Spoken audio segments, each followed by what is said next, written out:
Oui, bonsoir, je suis Maître Hervé Moulumba. Bonsoir Astani et bonsoir à votre invité, l'honorable Merci, Jean-Marc Kabond. merci si vous pouvez poser votre question, s'il vous plaît.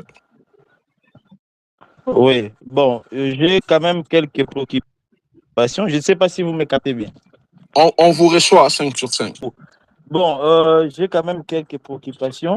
J'aurais d'ailleurs souhaité que je reste en ligne pour un peu échanger avec Jean-Marc, mais euh, désolé parce que là, je suis obligé seulement de poser des questions. Alors, la première question que je voudrais poser à M. Jean-Marc Aboun, pourquoi l'opposition a-t-elle décidé de défier les directives de l'autorité euh, urbaine, le gouverneur Daniel Bumba, qui les a proposé d'ailleurs le terrain à Sosa pour faire leur activité dans les sit-ins et éventuellement faire passer les messages.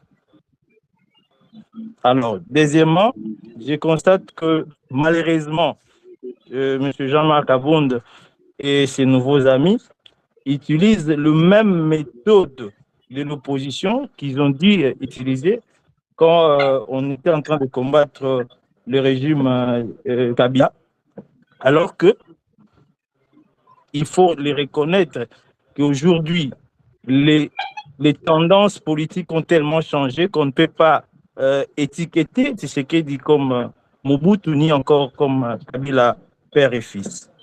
Alors, parlons maintenant du changement de la Constitution, parce que je l'ai suivi religieusement. Je voudrais demander ceci à l'honorable Jean-Marc Aboun, juriste de son État, puisqu'il a fait la même université que moi, l'ULK.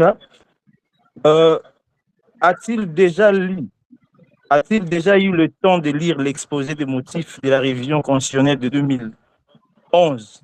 Parce que les amis avec qui ils sont ensemble aujourd'hui avaient donné des motivations qui les ont poussés à réviser la Constitution en 2011. Et comme on a toujours dit, si vous voulez cacher quelque chose à un noir, mettez là dans un livre. Je ne sais pas s'il a déjà eu le temps de lire l'exposé des motifs de la révision constitutionnelle de 2011. Parce que vous allez vous rendre compte que la Constitution a été adoptée en 2006, 11 ans après seulement. Les constituants dérivés qui sont les députés, donc le pouvoir de l'époque, ont décidé de la réviser. Pourquoi l'ont-ils fait? Les secrets se trouvent dans l'exposé des motifs dont j'ai fait allusion. J'aimerais que, si vous le permettez, aux nombreux auditeurs qui nous suivent, si vous pouvez ne fût-ce que lire les deux paragraphes de cet exposé de motifs, vous allez vous rendre compte que cette constitution est très mauvaise, monsieur le journaliste. En parlant de Alors, posez l'UDPS, votre question. je voudrais Oui, poser la question à l'honorable Jean-Marc Aboun. Quel reproche-t-il exactement à l'UDPS? Puisque après lui, la santé politique du parti a énormément évolué. Le parti l'UDPS est passé de 32 députés en 2018, lorsque lui était président à 150 députés.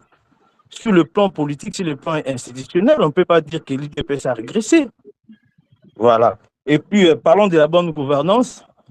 Je voudrais quand même attirer l'attention de l'honorable Jean-Marc Kabond, qu'il consulte un peu les rapports de l'IGF. On lui dira que la volonté politique de lutter contre la corruption est venue du président Tshisekedi. Parce que l'IGF de l'époque n'est pas celle d'aujourd'hui. Voilà Mais quelques questions que je voulais notre poser. Je ne ami sais pas pose si vous des le temps. questions, il Merci explique beaucoup. en même temps, on ne saura pas retenir ces questions. Allez-y, Jean-Marc Abound. Ben, je commence par sa première question. Je crois avoir répondu à cette question à l'entame de ce space. Il dit qu'il est juriste. Et je crois qu'il a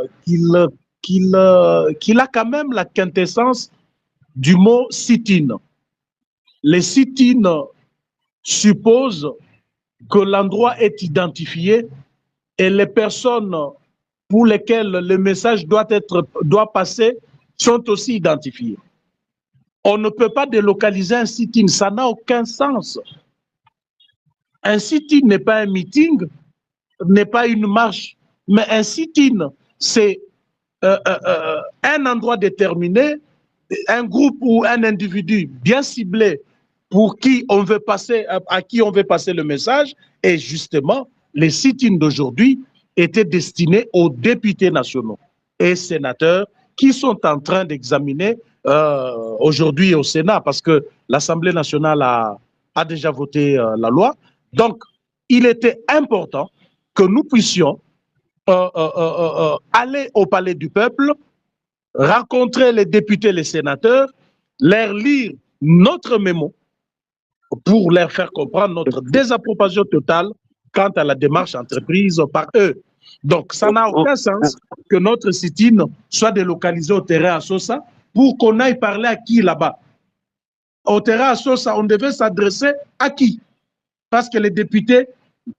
Oui, vous pouvez bien. Moi, j'estime que sur ce point-là, si on avait choisi la terrasse à Sosa, vous pouvez bien vous réunir là, et puis une délégation, vous pouvez bien se constituer d'une dizaine de personnes et se rendre là.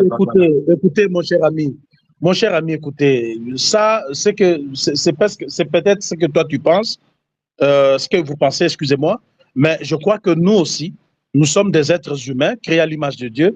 Nous avons aussi notre manière de faire les choses. Moi, je vous explique et je vous dis clairement que les sit-ins étaient destinés aux députés nationaux et les députés nationaux travaillent à l'Assemblée nationale. De quel droit on va nous envoyer au terrain à Sosa et nous demander d'envoyer une délégation? C'est quel genre de sit-in ça? Ça s'est passé où comme ça? Oui, l'autorité urbaine s'est référée au règlement intérieur de l'Assemblée nationale qui parle de l'inviolabilité de ces sites. Maître Hervé, on doit avancer. On doit avancer. Écoute, j'ai expliqué cette histoire d'inviolabilité. Une fois de plus, vous êtes juriste. L'inviolabilité qui est retenue pour la plupart